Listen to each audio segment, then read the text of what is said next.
All right. Well, I think we've got about everyone who's been registered. There might be a few more to hop on. Let's go ahead and get started. I can start off with the welcome and introduction, and then I'll pass it on to Natasha.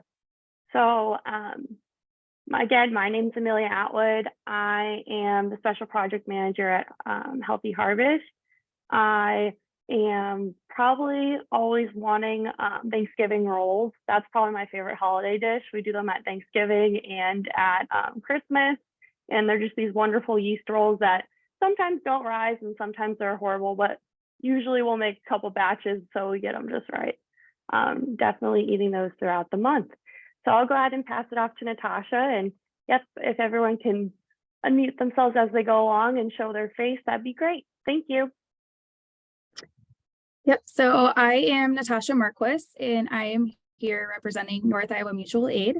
And my favorite holiday dish is probably just the classic green bean casserole.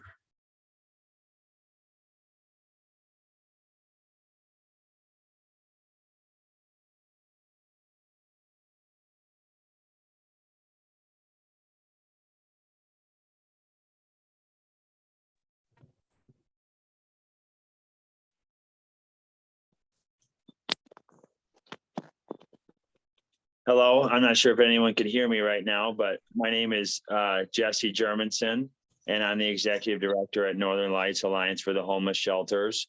That includes New Beginnings House of Hope for women and children, and Northern Lights Men's Shelter for single fathers and men.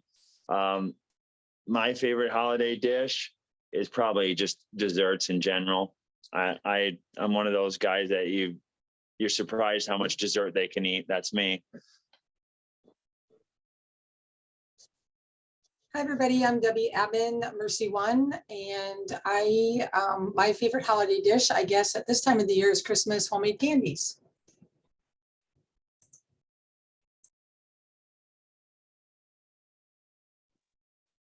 I'm Erin McCord. I'm the market coordinator for Healthy Harvest of North Iowa, and my favorite dish is our corn bake. That I don't know if it's as tasty as it is just traditional in my family, but I always look forward to it. Hey everybody, Mark Wicks, Community Development Director in Charles City. I oversee our farmers market down here, and it's got to be pie. It can be several different kinds, but it's got to be pie.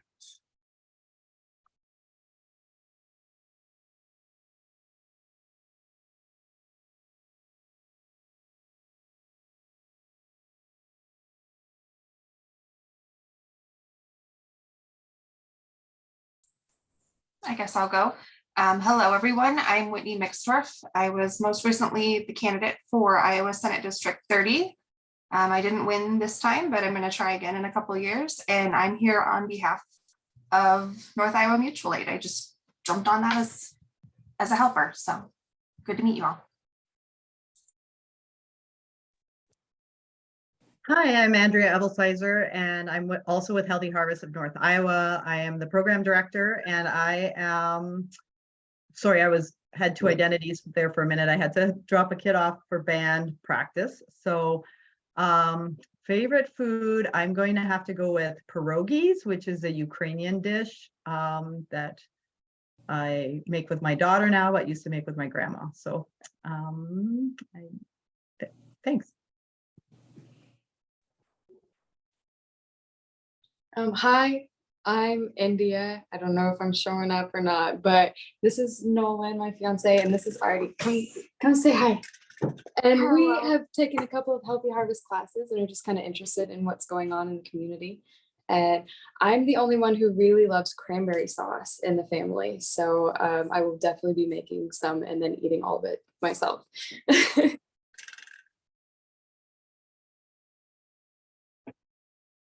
Hi there, I'm Lee Trimbath. I jumped on a little late, but I can guess the theme of introductions.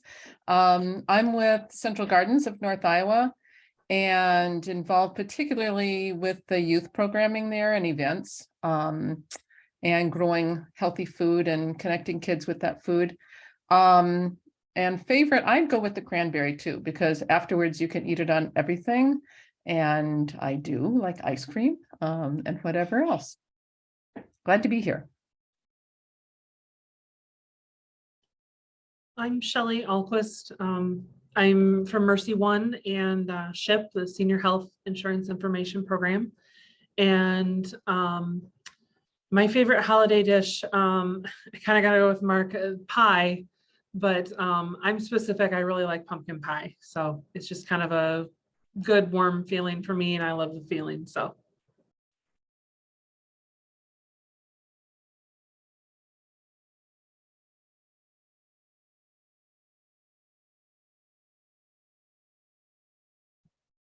Okay, I can go next. I'm Mallory DeVries. I am with Woodside Acres in Charles City. Also do some work with Healthy Harvest. Asking me to pick a favorite food would be like picking a favorite child, so I'm not going to do that. Except I do not like cranberry sauce, so shots fired.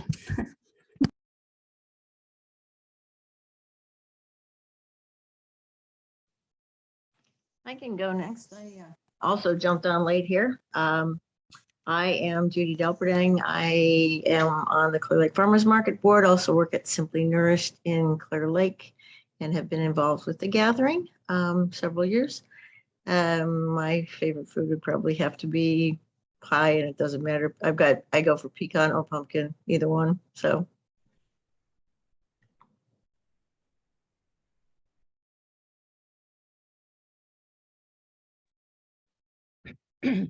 I'm Mary Byerhelm Huey. I am the local food connection program coordinator for Healthy Harvest, but I'm also a volunteer with North Iowa Mutual Aid.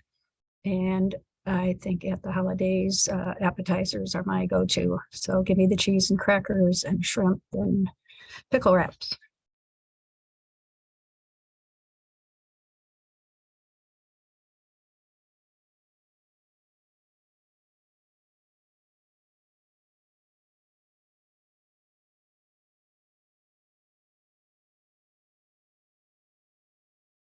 All right.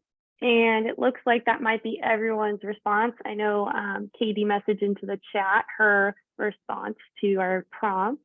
Thank you so much. I love seeing like the new faces and also seeing some familiar faces on today's call. If anyone has not had a chance to go, I will mute myself briefly, and now will be your chance to introduce yourself.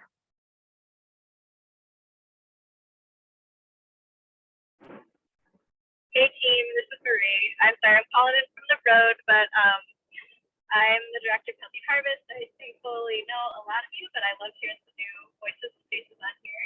And my favorite holiday dish is, my family tradition is apple cake. So it's like this really sugar-filled, delicious coffee cake meets apples and all the deliciousness. That is a very long, family tradition of ours. Yeah, thanks for having me.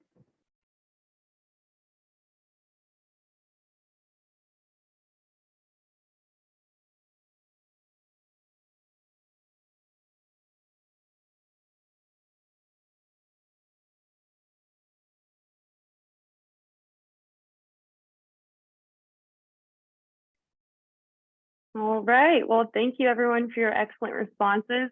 Marie, that cake sounds wonderful. I'm hoping I can get a slice. That sounds fantastic. If we want to go ahead and get started, I will share my screen to Natasha and Mary's presentation, and we'll leave questions to the end. Everyone, if they can keep their microphone on mute during the presentation, that would be wonderful. And it's your choice to have your computer video on or off. Oh, and if you have any questions, please keep putting them in the chat. I'm monitoring that along the way.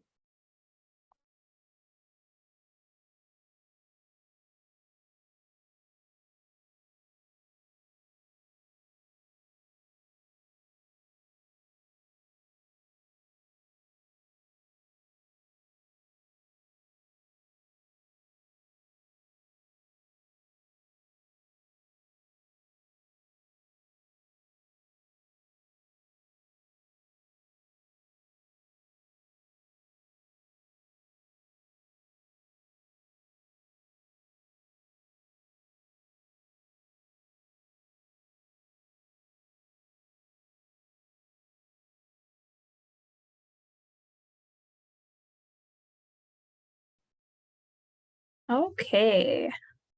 So as I said, I am Natasha Marquis, and I am the board chair and community organizer for North Iowa Mutual Aid. For those of you that don't know me, I'll just give you a little background. I come from the world of finance, and I worked in that for many years and loved my job, loved my coworkers, loved what I did. And during the pandemic, I realized that that wasn't the field I wanted to be in. I wanted to do more. I wanted to feel like I was making a difference, have more meaning, wasn't as fulfilling. So I started searching for a new career path, and that led me to healthcare, which quickly turned into mental health care and community health. In the position that I'm in now, I can kind of see homelessness and addiction and hunger every day. And the team I'm on helps address things for those patients, but I wanted to do more. So I started looking for organizations that I could volunteer for.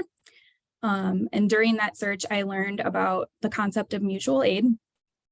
I loved the idea that if somebody needed help, if they just asked for it, it was given. There were no barriers, there were no conditions.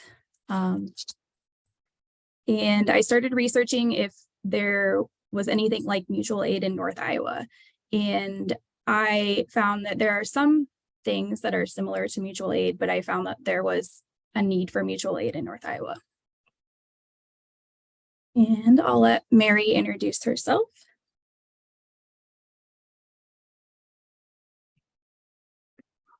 So my background is kind of the opposite of Natasha's. I've worked most of my adult life among people who are food insecure, and also or dealing with homelessness, substance use, trauma from violence, discrimination, poverty.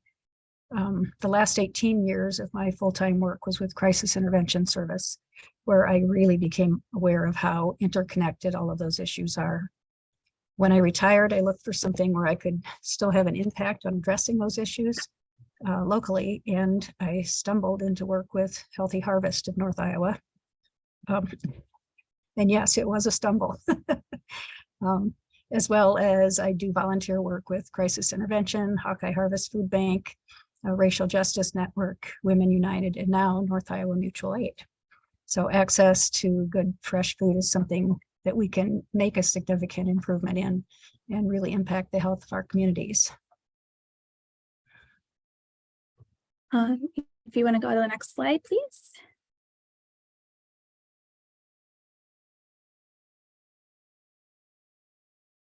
So first, what is mutual aid? It's people working cooperatively to meet the needs of everyone in the community. It's a little different than charity, which is typically like a one-way relationship between an organization and its recipients.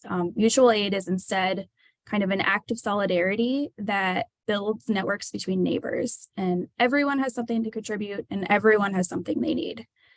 Mutual aid has been around throughout all of American history. In the 19th century, during the labor movement, there were fraternal societies run by poor and working class that provided access to healthcare, paid leave, life insurance. And in the 1960s, the Black Panther Party had several mutual aid efforts, including a really popular free breakfast program. And most recently, mutual aid organizations became popular during the pandemic. Currently in Iowa, there are many mutual aid organizations, especially in the Des Moines and Iowa City areas. Some of them provide rent relief, bail funds, assistance to gender affirming care, food via community meals, and community fridges. Our organization was formed in March of this year, and it kind of just started with the idea of installing one community fridge in the downtown Mason City area. And since then, we've incorporated, we formed a board, we received 501c3 status as a tax-exempt organization. We are an all-volunteer organization, and our main objectives are to eliminate food waste, provide easy access to fresh, healthy food, and to encourage people to connect with our community.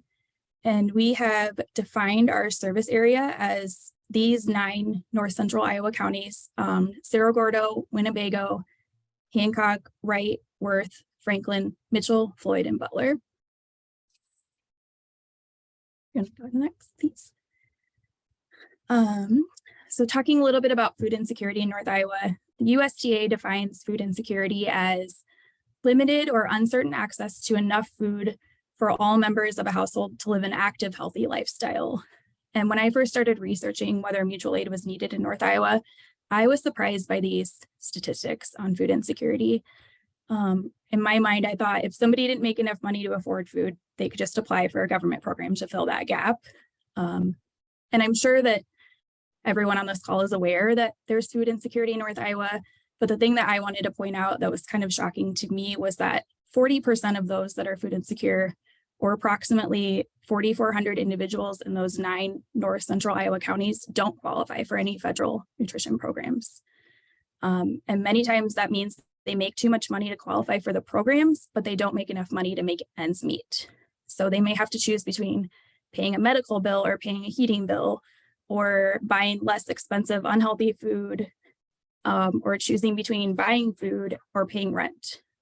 In our 9-county area, 43% of students qualify for free or reduced lunch. That's approximately 8,200 students. And while food prices have increased by approximately 13.5% from August of last year to August of this year, SNAP benefits were decreased by at least 15% for all Iowans in April of 2021. So if someone doesn't qualify for a federal nutrition program, how do they access food? One place could be a food bank. Unfortunately, food banks can typically only be accessed once a month and require documentation like ID. And most food banks in our area are only open a few days a week for a few hours. Most of the time that's during a normal working business day. For example, a Hawkeye Harvest Food Bank can only be accessed once per month per household, and per Hawkeye Harvest, they only provide about 4 days worth of food. Another option would be a community meal site like Community Kitchen, and they're also open limited hours and have limited choices as to what food is served. So if you're working and making too much money to qualify for a federal nutrition program, but you're food insecure and can't access the food bank or can only access Community Kitchen at certain times, how do you access healthy food?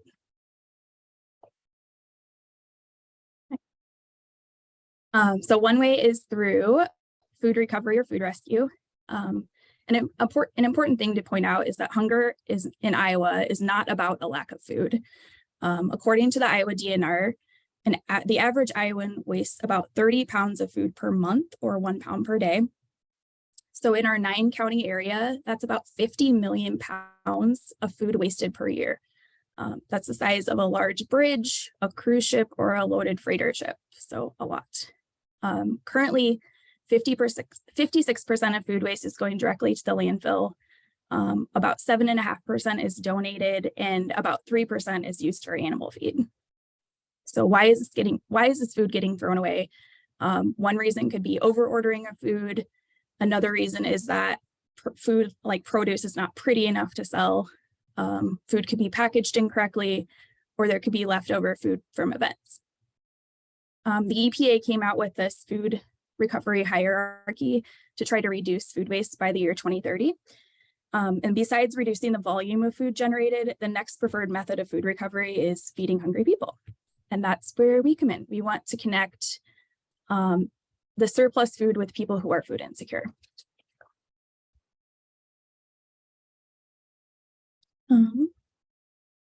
Mary, do you want to take over on this one?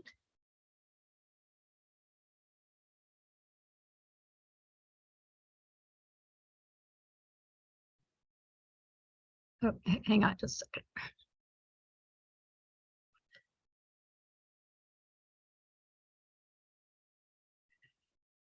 Okay, so one of the things we talked about earlier is that food rescue complements food banks, food pantries, and other hunger organizations. All of them are needed.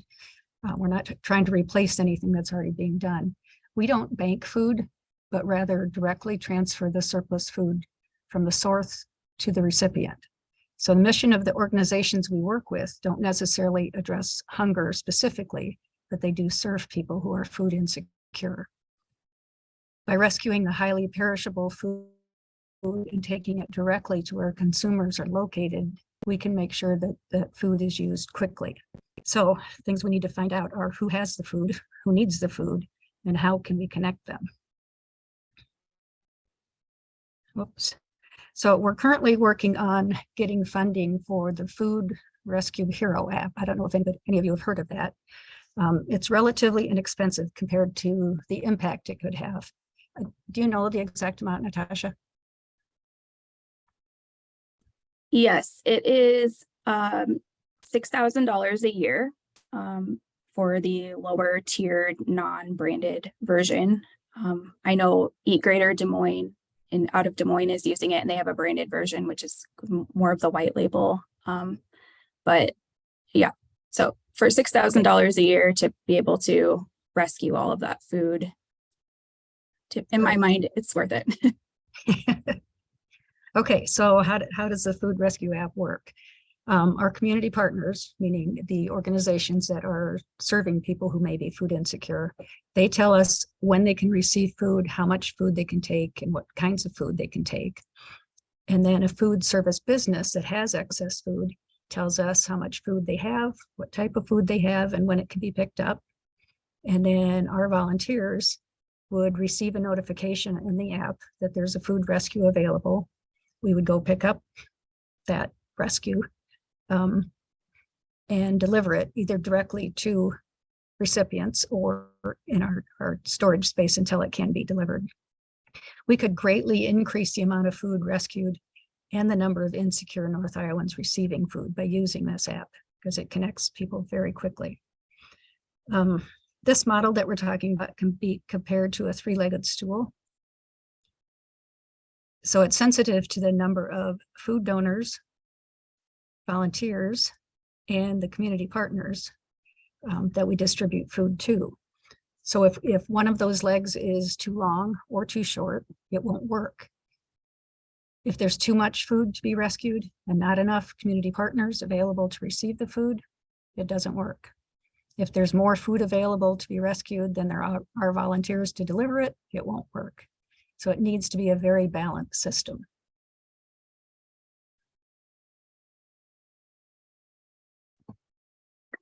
So one way we can help balance the system and make food available to people is through community fridges and pantries. These are literal fridges and pantries that are publicly accessible, stocked with food that can be rescued food, donated food, whatever. The food is available to anyone, and it's usually optimally installed in places where people already are, like libraries, parks, free clinics. So pictured here are 29 newspaper vending machines that were recently donated to us, and we are working on transforming all of these into little free pantries.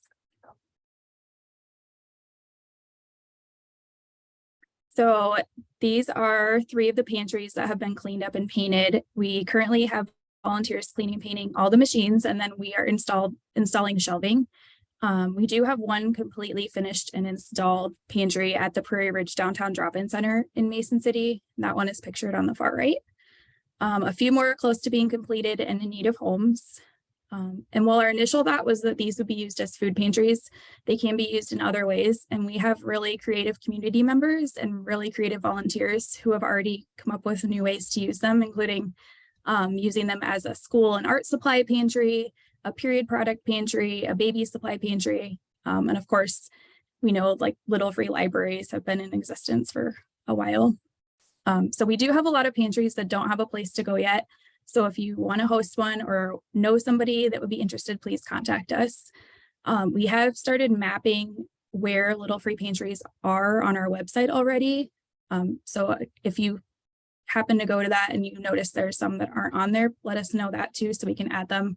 So there's that one place that everyone can look.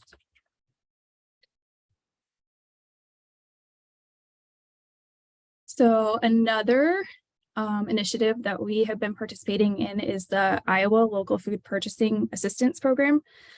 We partnered with Healthy Harvest of North Iowa, Prudent Produce, and local producers to utilize USDA grant funds to distribute Iowa produced food to underserved communities. And underserved communities defined by this grant include people who live in rural areas, people adversely affected by persistent poverty or inequality, Black, Indigenous people of color, members of religious minorities, LGBTQ plus people, people with disabilities, and or older adults. We're currently only distributing dairy and produce, but we're working on building more of an infrastructure, including more volunteers, more recipients, including community fridges. And then we can add other items that are included in the LFPA. So besides dairy and produce, there are grains, meat, mushrooms, eggs, honey, syrup, and other value-added products containing at least 51% locally produced raw product.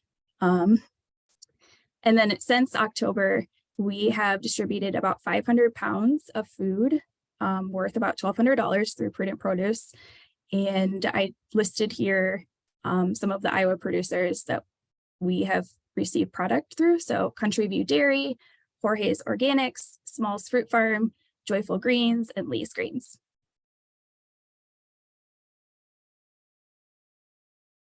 Oh, can you go back to that one? Sorry. Mary, do you want? Yeah.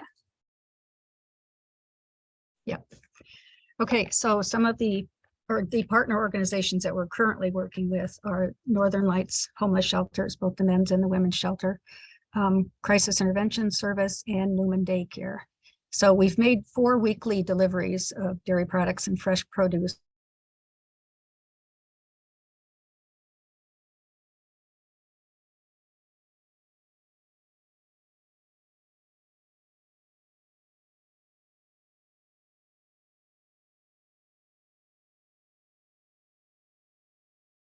Mary, if you can hear us, I think you're frozen.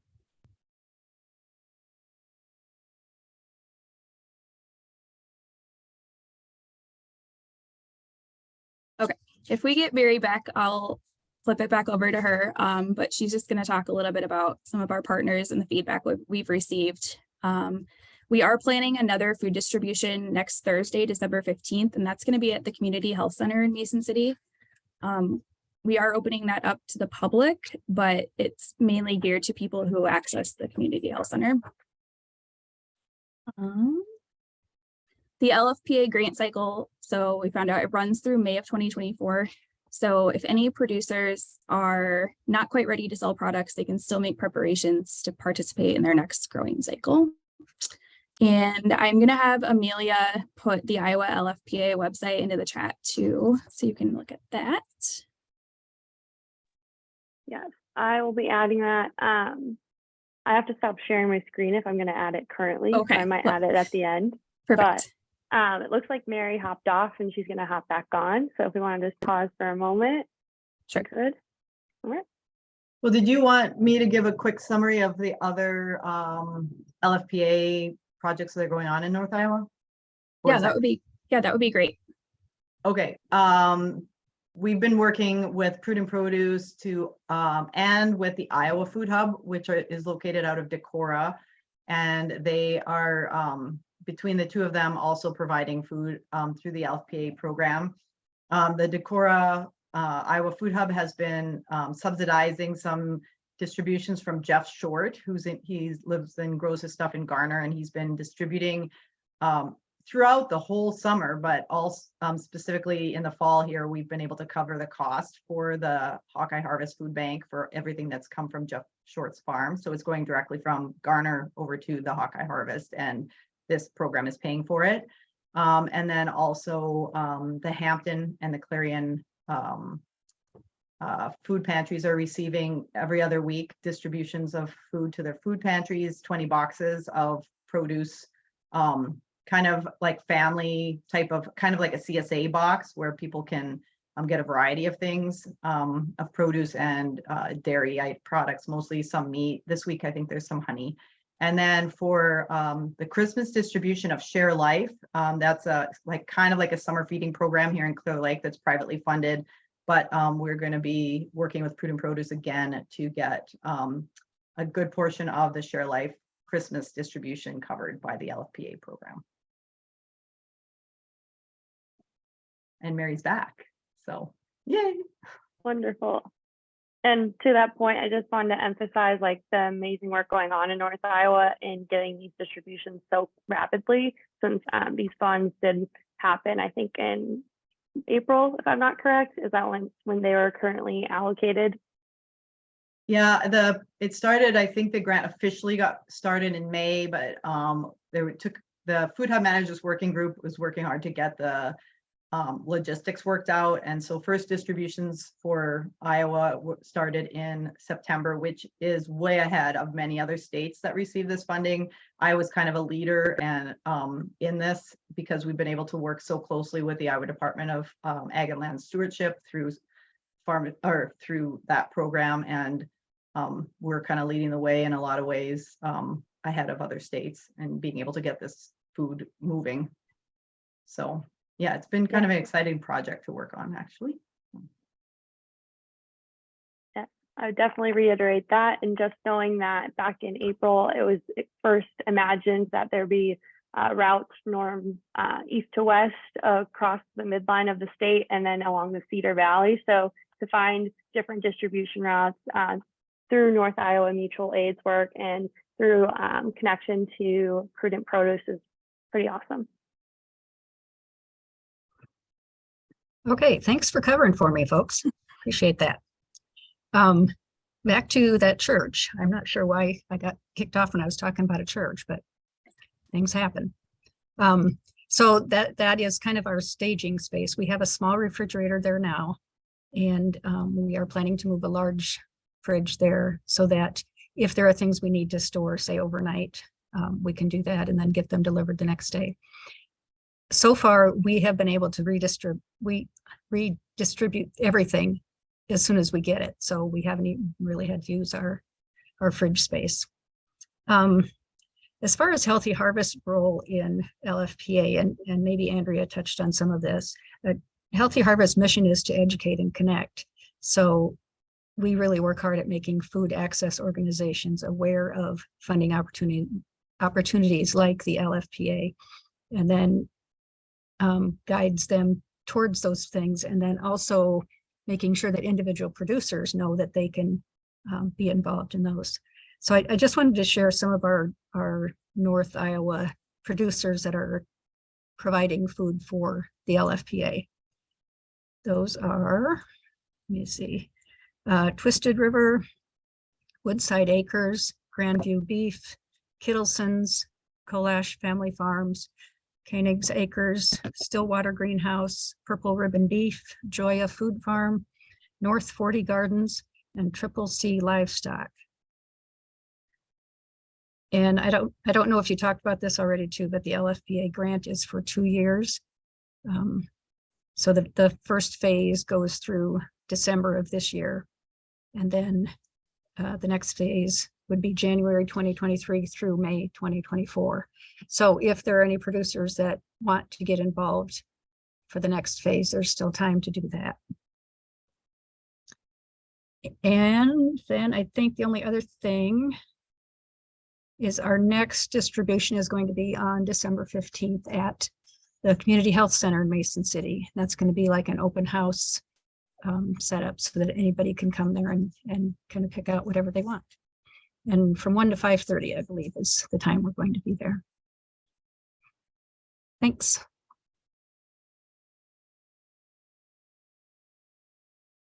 So a few other projects that we've been working on. One is the Shovel Squad, where we helped pair residents with volunteers to help with snow removal. Another is our winter supply drive. We are trying to gather donations for our unhoused neighbors. We are going to be participating in the pit count in January, where we are counting all the unhoused people in North Iowa. And so we want to gather supplies so we can pass those out during that count. I do have a link on our website if you're interested in donating or helping out with that. And then another area that we're interested in is community gardens, partnering with people that are already doing this in North Iowa and Healthy Harvest to increase access to low-cost healthy food, and also transforming kind of wasted space. And how can you help?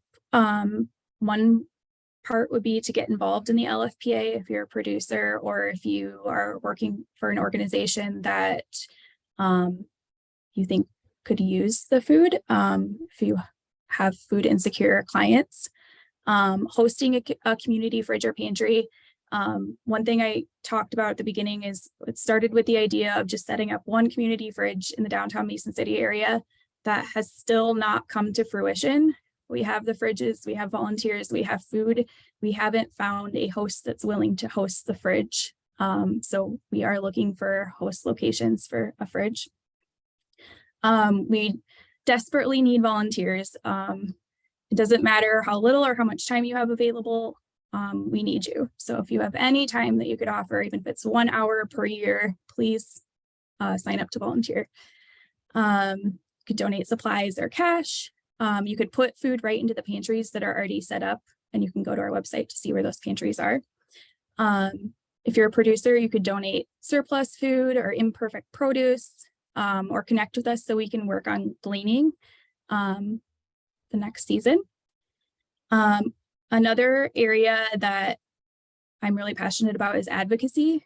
And can you help us advocate to increase access to local healthy food, or promote equity and resilience in our food system? And currently, counties in our area are allocating ARPA funds, and just in our 9-county area, our counties received over $26 million in ARPA funds. And so I would love to see some of those funds being used for food access. So advocating to the people that are making those decisions to allocate those funds for that. Many other states and even other counties in Iowa are using those ARPA funds to address food insecurity. Mutual aid is for the community and by the community. So what does our community need? How can we help fill the gaps? Let us know what your ideas are. Let's talk about it. If you go to the next slide, please. We are having our next community circle meeting on Monday, January 9th at 5:30 at the First United Methodist Church in Mason City. So we would love to see you there if you want to learn more. And if you can't make it, let us know and we can send you a virtual link. Thank you for having us. Thank you guys so much for presenting. That was really informative and really helpful, and just seeing where you guys started and where your journey has taken you. Definitely, I'm going to open the floor to any questions. I'm also going to go ahead and stop sharing my screen to add in that LFPA link. If there are any slides you want to go back to, I can start sharing my screen again as well.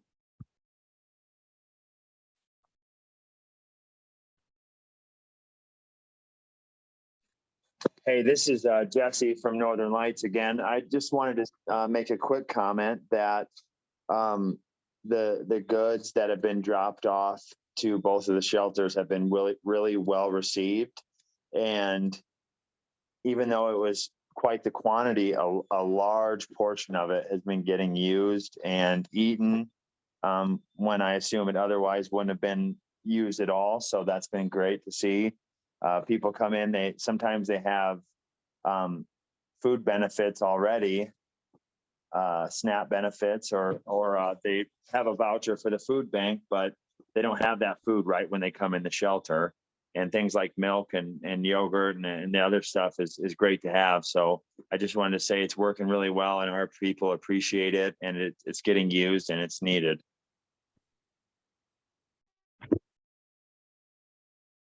Awesome. Thank you for that feedback, Jesse. Question. This is Lee with Central Gardens in Clear Lake. What is required to host one of the pantries, food pantries? Like what kind of requirements or access, that kind of thing? And what's expected, like what would be expected on our end? Sure. No real requirements. We can come set it up for you. And if you want to take responsibility for it, you can.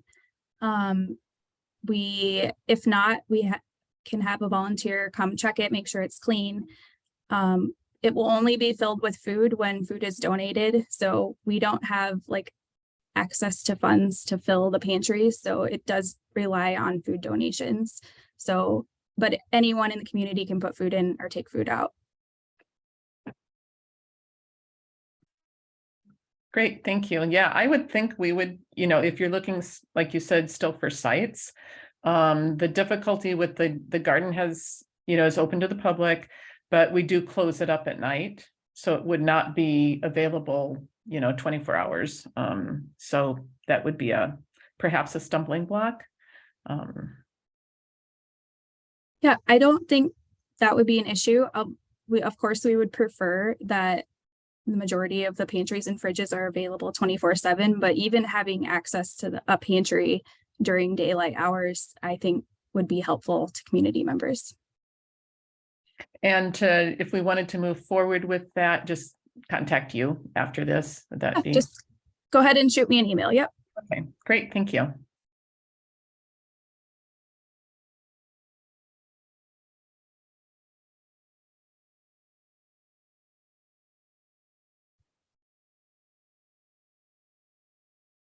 Natasha, I had a question about those funds that you mentioned at the very end. Could you explain a little bit more about what those funds are? It sounded like you said ARPA, and I'm not too familiar since I don't reside in the Cerro Gordo County area, but I would like to learn more. Sure. It's American Rescue Plan Act funds. So funds from the American Rescue Plan Act that was passed during the pandemic. Every county in the state of Iowa received an allocation, and they have to be used for certain things, but the main goal of the funds is to provide for people that were affected by the pandemic. So I feel like for people who are food insecure, those people were probably already impacted before the pandemic and probably more impacted during the pandemic. And how can we use those funds to increase access to healthy food and help with food security? Got it. So that's pretty much funds allocated to, you mentioned that you host 9 different counties for sites potentially for these pantries. So each of those counties potentially could make donations based off those funds is a reality. Yeah, what I've seen in other counties in Iowa and other states across the country is that counties are setting up grants that can be applied for using the funds. Specifically in Lynn County, they are setting up grants for food access. So anybody or any organizations that can help with food access can apply for a grant to get part of those funds. Each county is deciding what they're using the funds for. So I believe the county boards of supervisors are the decision makers in the majority of those situations. So we want to get in front of those boards and advocate for what we feel is important for our community members. Thank you.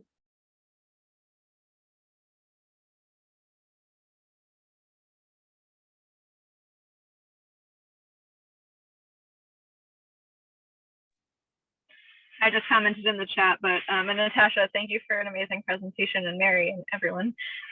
But definitely I owe you an email, but I know Healthy Harvest would be happy to partner and discuss those ARPA asks and as well as other grants related to this type of work for sure. Awesome, thank you.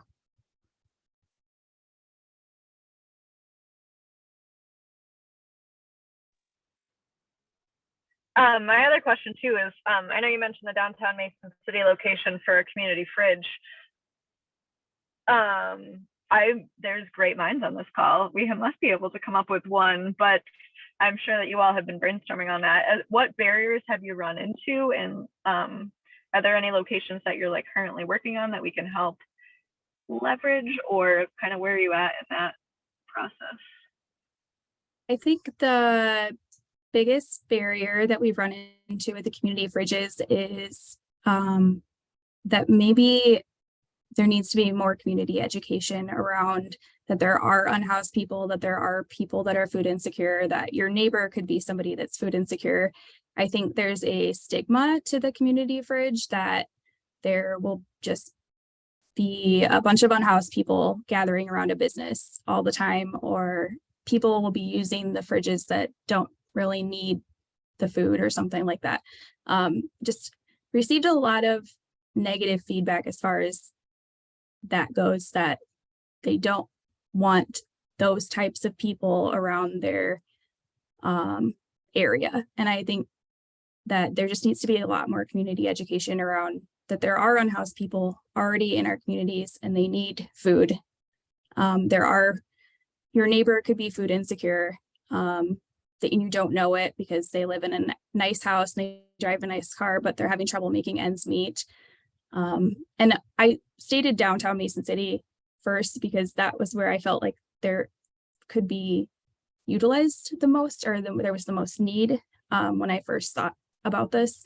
But we would love to put community fridges across all 9 counties that we're serving. If there's anybody in any of the other counties that feel like there's a need or they have a host site, we would love to discuss that with you.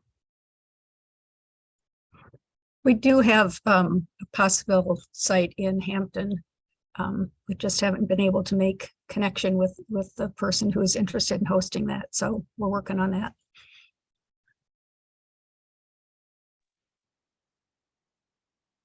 Yeah, Hampton. But yeah,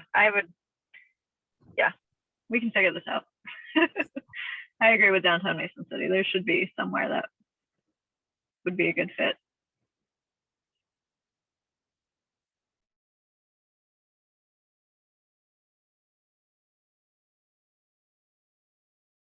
Do you still need fridges donated as well, or are you just at the moment looking for sites? Right now, we do have 3 fridges that have already been donated with no sites. If you have a fridge available, we will absolutely take it and store it until we have a place for it. But right now, host sites and volunteers are our biggest need. Got it. As far as the pantries that are ready to go, how many of those do you have at the moment? Completely ready to go. I believe we have 4. A few more are painted and just need shelves installed, which takes a very short amount of time. So we could get those out pretty quickly. Got it. Thank you.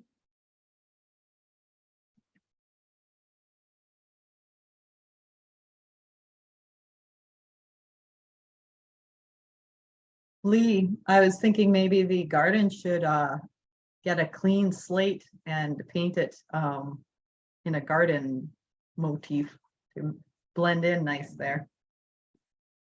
Yeah, I agree that one looked just perfect. So yeah, I don't know why we couldn't host one. Again, I don't want to take one away from an area where you think it would be more useful. But we do get a lot of traffic through the garden. Again, it would be seasonal. So that, but we have a little free library and we moved that on the outside of the gates during the winter so that there's still access to it. So we could do the same thing, with this too. Yeah, that was the other thing I was wondering, is if it was possible to put it outside the gate, like, so that it wouldn't be impacted by the closing and opening. Right. Can you give me any update on anything that is happening in Floyd County? We do have quite a few people from Floyd County on this call. We had some interest from the Charles City Library. That was one of our main organization types that we reached out to in the beginning, because there are a lot of libraries, especially in central Iowa, that are hosting community fridges. They're not open 24/7, but they're open in evening hours, on weekends, and different times where people could access food. We have gotten a lot of no's from libraries in our area. Charles City Library director was interested and the board said no.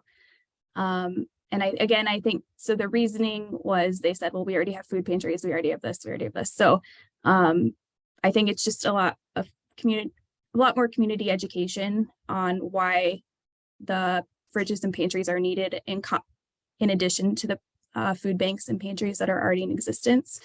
And just with our limited number of volunteers, we haven't been able to do that community outreach that we want to do.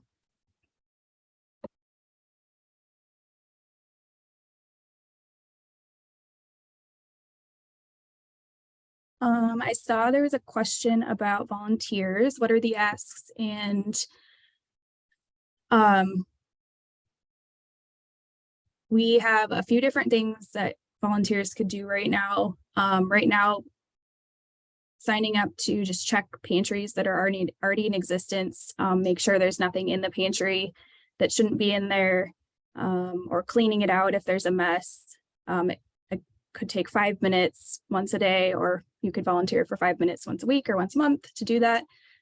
We also do need volunteers to help with moving food. Right now, it's the LFPA food. We get a delivery once a week right now, and then we are distributing it right away to partner organizations and individuals. So we could use volunteers for that. And then going forward, we hope to get that food rescue up and running. So we would need volunteers to do that as well.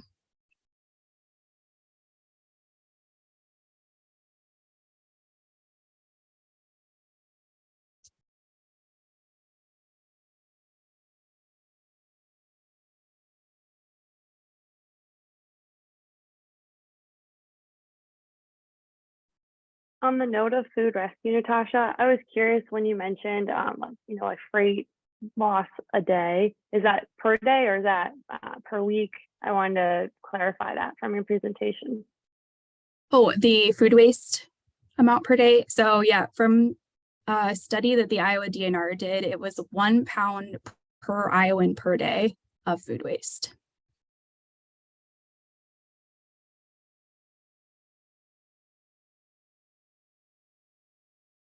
Thank you.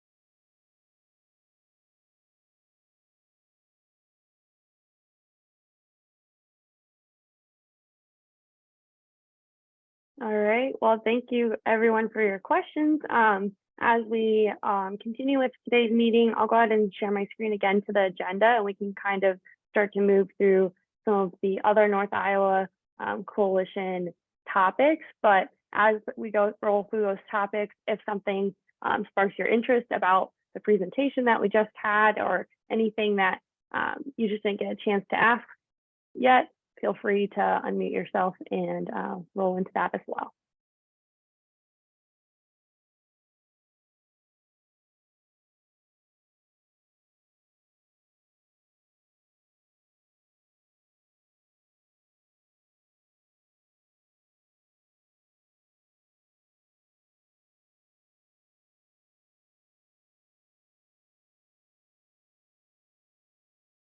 All right. Well, thank you, Natasha and Mary, again for that presentation.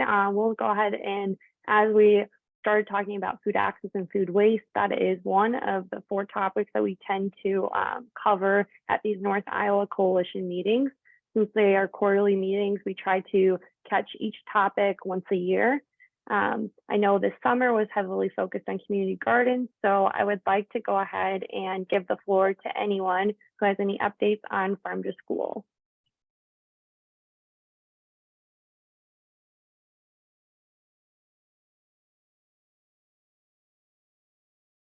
I have so many updates about Farm to School. But the basic ones are that Healthy Harvest received a grant from the Newman's Own Foundation. It's called Power Produce in Schools, or I think just Power Produce, but we're working on collaborating with the schools in North Iowa to put together a more comprehensive Farm to School kind of action plan for the whole region, encouraging schools to do Farm to School education at different levels throughout the school time frame of students. So like they might be getting some education at certain points, like the Pick a Better Snack program. So first of all, inventorying what kind of education they're already getting related to Farm to School, and then trying to fill in some gaps and spread that out throughout their school, I guess, career. So that's something Healthy Harvest is working on. We're looking to be hiring a part-time person looking for them in January. We might be partnering with Iowa State Extension Sarasota County office. they also have the need for a part-time person. So we're kind of working out the logistics of possibly doing a joint position, which would be half a Healthy Harvest work and half Iowa State Extension. So that's kind of in the works.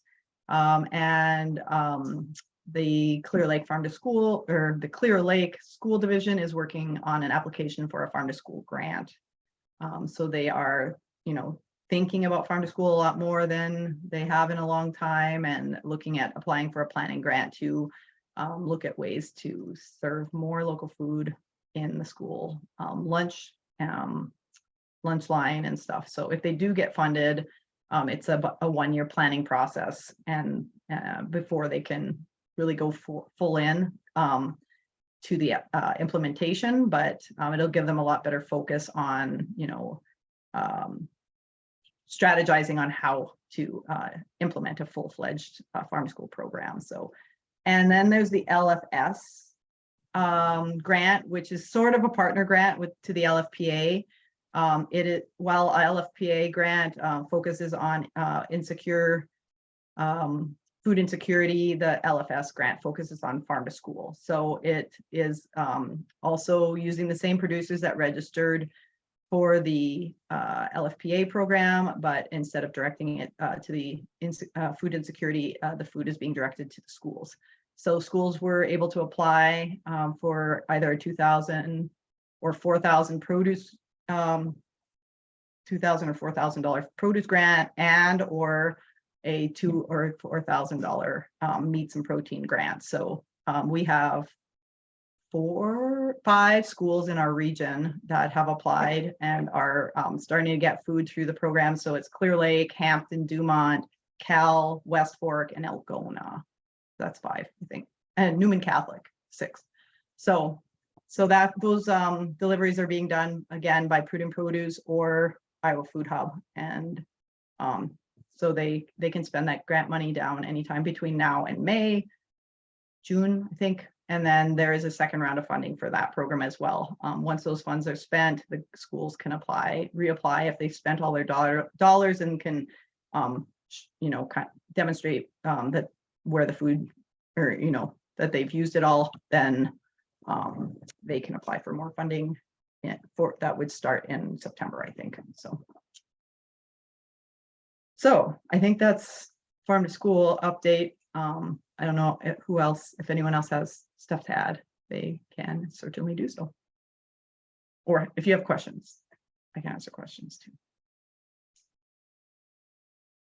Andrea, I had a few questions actually. I was wondering, when you mentioned that 6 schools are receiving deliveries at the moment from Prudent Produce and Iowa Food Hub, is the hope that in the future that they would be receiving produce directly from the producers in the North Iowa region, since they are starting that process with the LFPA?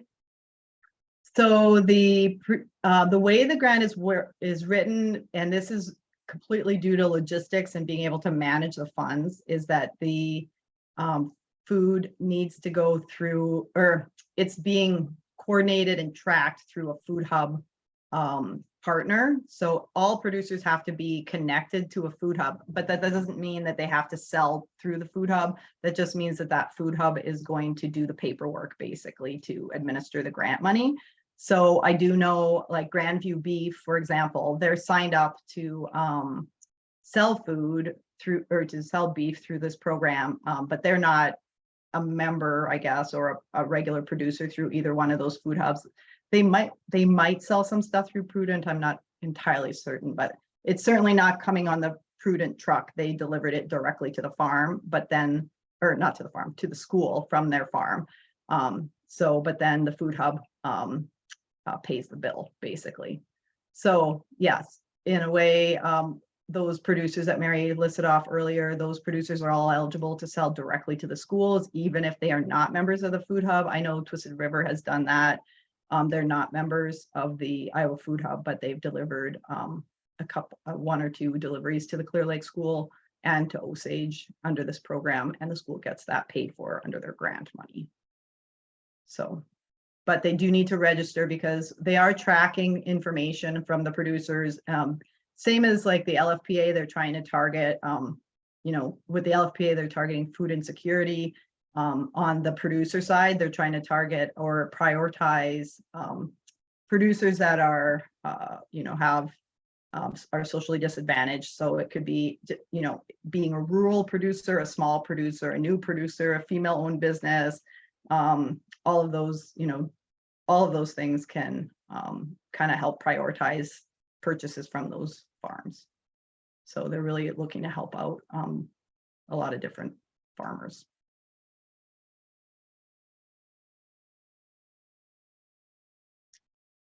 Great. Thank you so much, Andrea. That was really insightful and helped me kind of see the big picture. I also was curious, since there are the hopes to do more comprehensive education activities of farm to school in schools, would the pantries located by North Iowa Mutual Aid in the potential 9 counties be able to maybe have any sort of connection with that in completing maybe a take-home activity like they had, Natasha had mentioned, some pantries holding art supplies for kids. Could that be something that could, I guess, have some overlap in the future? Do you think that any schools would be interested in having that overlap and recency effect so kids are seeing these education plans multiple times?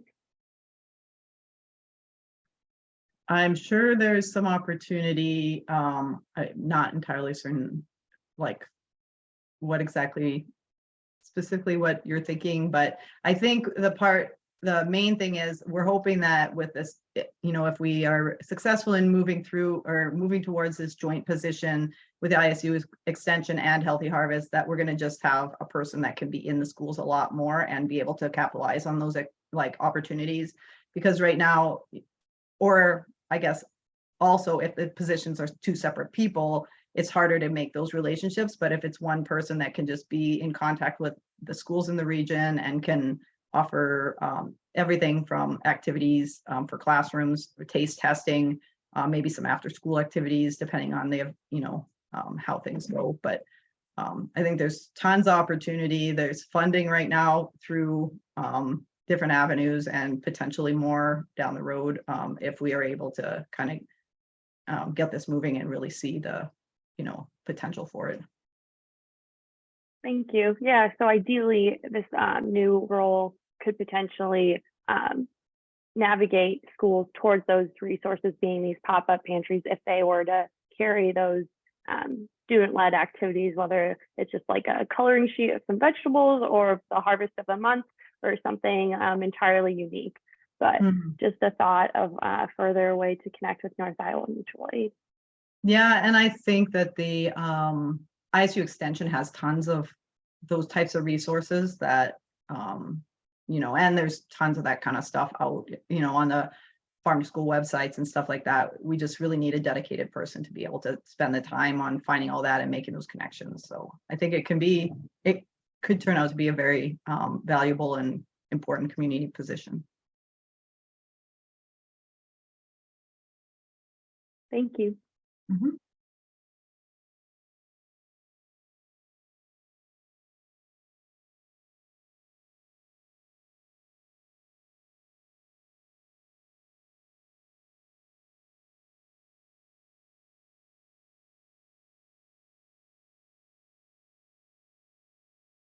Does anyone else have any farm to school updates in the region?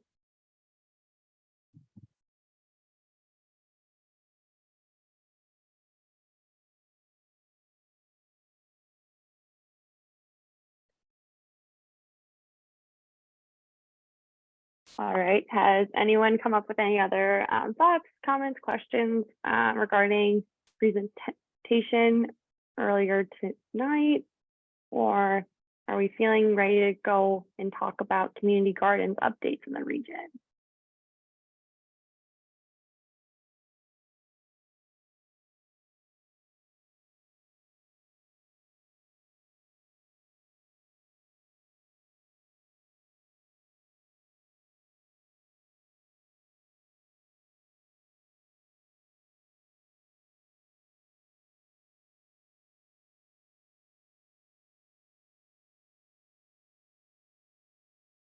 right.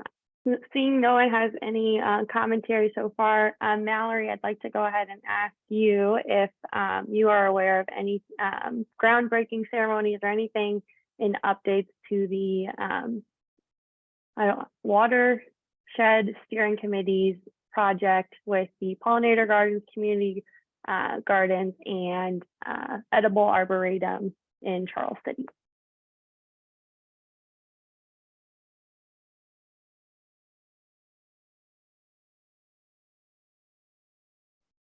Can't hear you, Mallory. We can't hear you. Oops. I haven't heard anything else going on, any updates about that. I see a lot of stuff going on. Mark, do you know if there have been any updates over there? Yeah, the city is working on a grant they've got. They're going to be putting in walkways and signage in the edible arboretum area, right across from the community gardens. I know our community gardens are they're maxed out right now. They've all been taken. Half of them are used for a food distribution program through the extension office. But the edible arboretum is what the city's working on right now as far as getting paved or gravel trails in there and signage.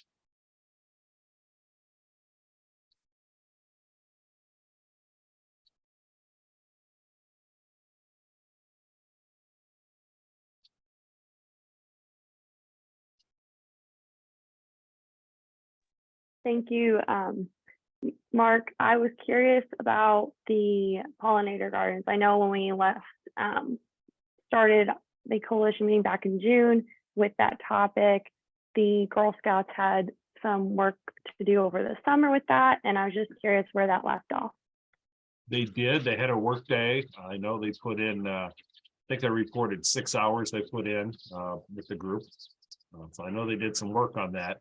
I can't tell you exactly what they did on the improvements, but I do know that after our tour that they did have a work day at the pollinator garden.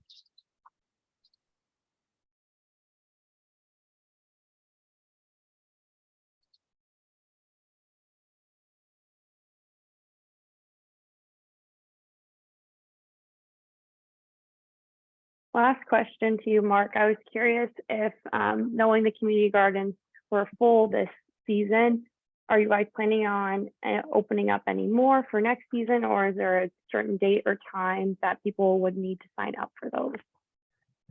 Sign up is in the spring on a first come, first served basis. There has been talk about adding, but I think they're looking at grant money to try to do that.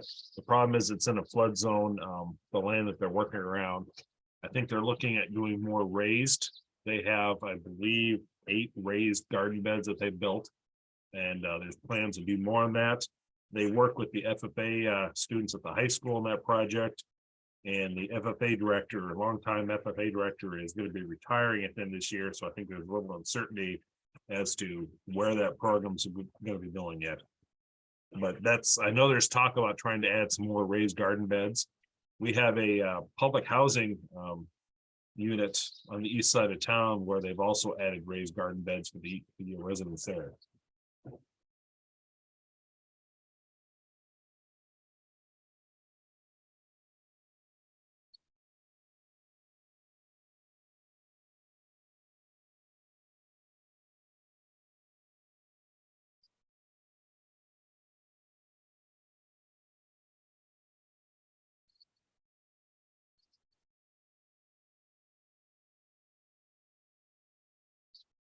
All right, thank you, Mark. That's very helpful to share the updates with everyone on this call. If anyone has any other questions in regards to community gardens, comments, concerns, go ahead and speak those now.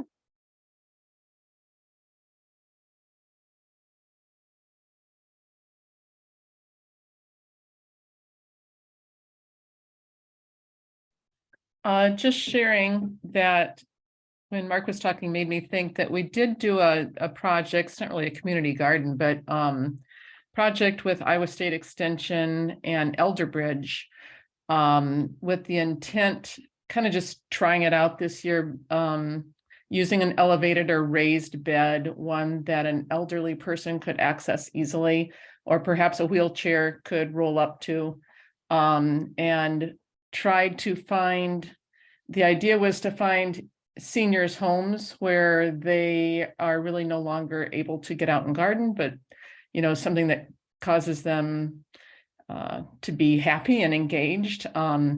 And then had our youth, we have some youth that are part of a kind of a summer program, volunteer program at the gardens. And the youth helped then plant those gardens. And we did that in 3 different locations. So that was fun. And that's something that we're looking to hopefully continue to do this next year.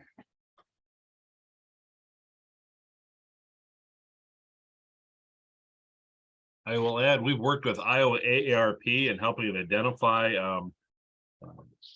seniors that may be interested in working on some projects like this. They're a great resource, and they've got a great way of getting the word out to their network too when you're looking at doing something with the seniors.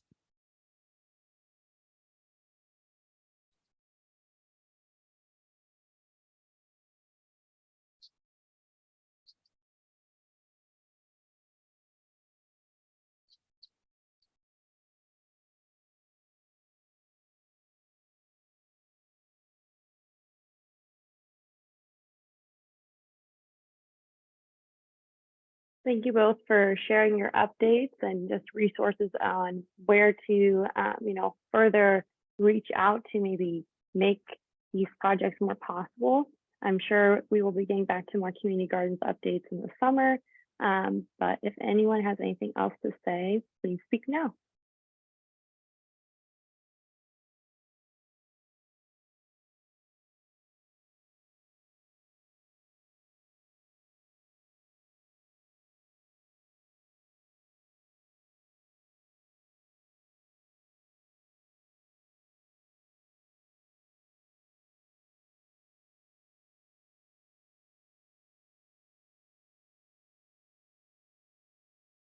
Seeing that no one has unmuted themselves, I'll go ahead and fix our last topic is farmers markets.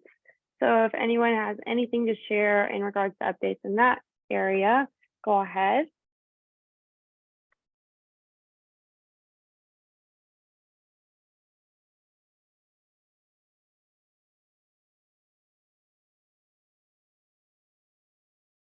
Well, farmers markets are dormant this time of year. Okay, Erin, good. Do you have enough? I had to find my Zoom thing.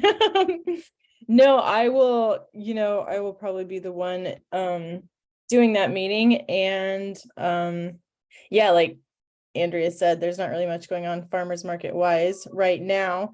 There are a lot of new farmers rules that will be affecting farmers market vendors, and we'll also be having our Healthy Harvest will be hosting their farmers market workshop about that time. So I'm kind of tossing around ideas in my head about how we can kind of combine a coalition meeting to either let people know like an introduction to those rules and please come to the workshop or something like that.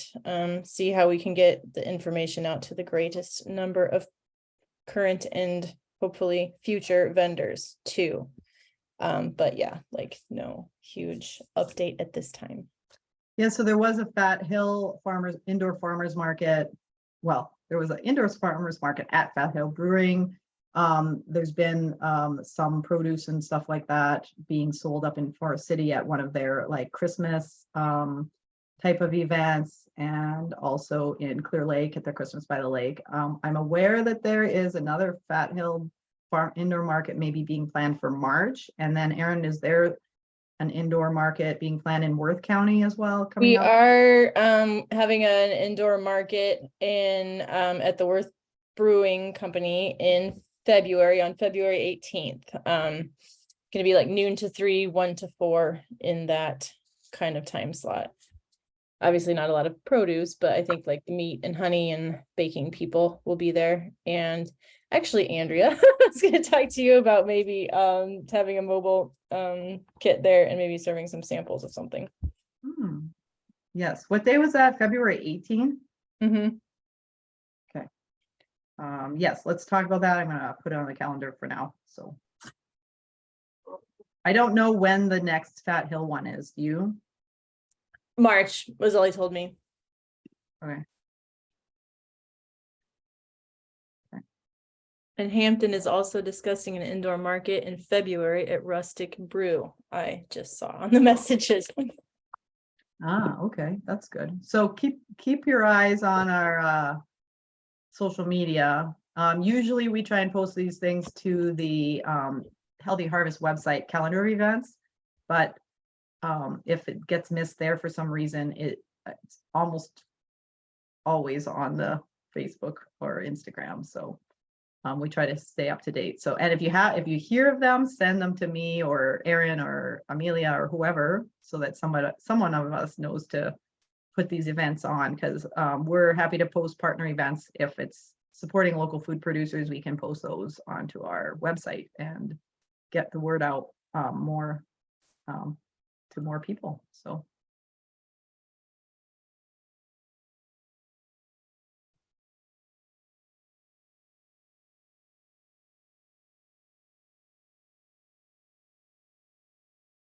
All right, well, it sounds like February and March might be some busy months for the farmers market, which would be great because yes, the next coalition meeting is planned for sometime in March, and that topic will be surrounding what farmers market updates and speakers would like to share.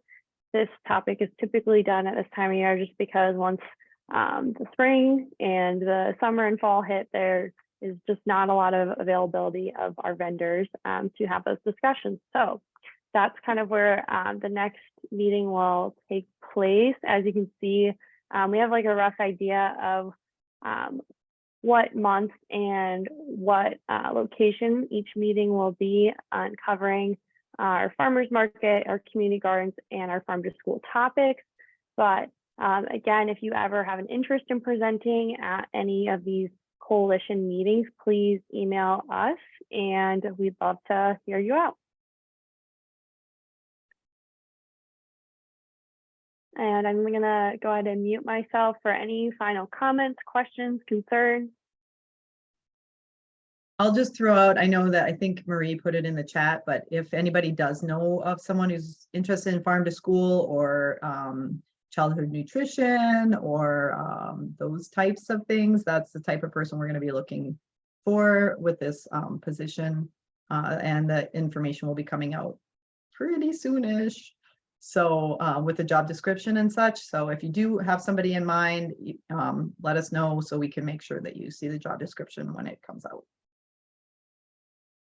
Otherwise, it'll be on all our other networks too. So you could always watch, but sometimes I find that you can miss things on social media from time to time. So if you want to make sure you get the posting, let us know and we'll put it down on a list.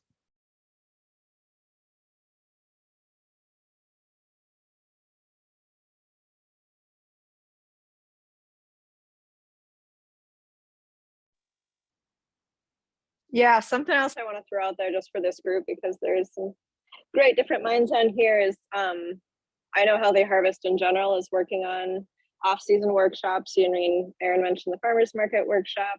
I know Mary's been working on some connection gathering type of education opportunities. But in general, if any of you either want some support wise or like hear of other people asking for things, we're always all ears as far as like different experts that we can bring in or support services like that. I know on a call or a meeting we had the other day, people were talking about, photography and how to properly take product photos and food staging and things like that. Like any of those types of needs, we're always all ears for that too. So thanks for everything y'all do.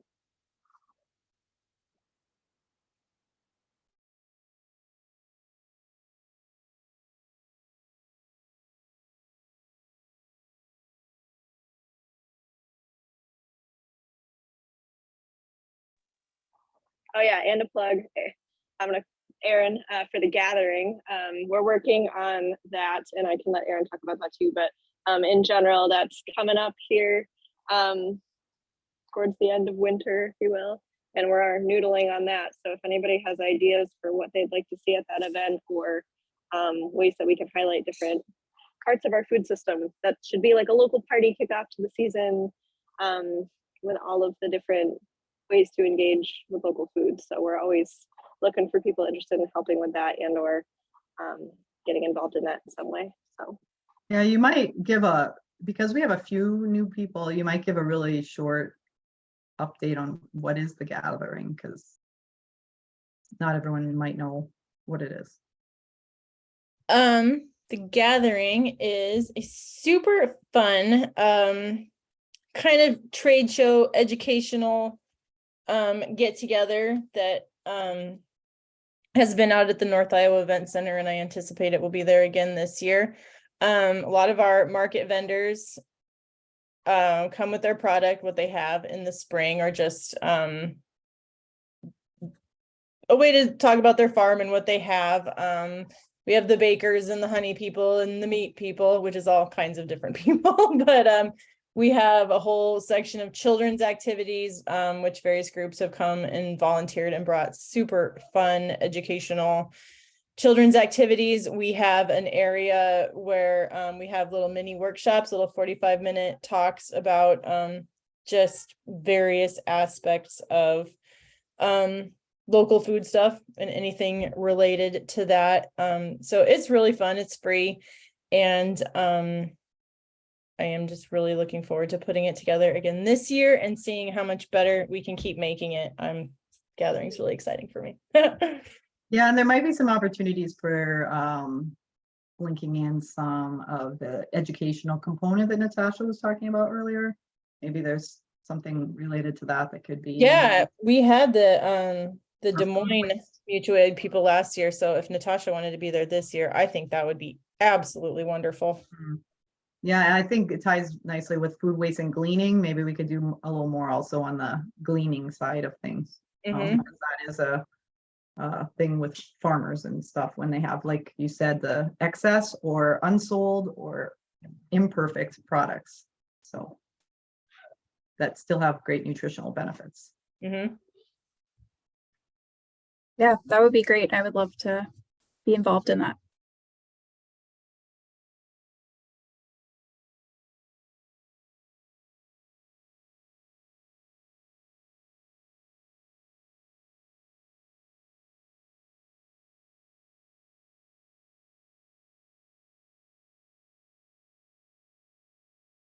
All right, seeing that there are no further questions or updates or comments, we'll go ahead and close out today's meeting. As Natasha mentioned, there's like lots of different ways that you can give back in North Iowa, between hosting a pantry and being a volunteer, or even donating a fridge or having a site for a fridge. So those are just a number of the opportunities that Natasha listed, and those will be on our social media tomorrow. So go ahead and follow along and take action where you can.